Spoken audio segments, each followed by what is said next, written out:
U završnici prvog dijela najzanimljiviji detalj utakmice.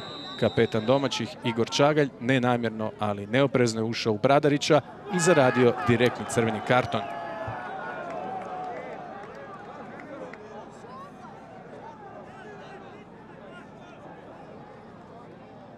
Ovo što su nam pokazali BSK i Dugopolje u uvodne 23 minute derbija začelja nećete prepričavati unucima jednog dana, jer nije se zaista imalo što vidjeti osim evo već druge ozljede. Sad je Krajček taj koji je dobio udarac, nije bio oprezan. Filip Lišnić koji je i zaradio žuti karton za taj svoj start.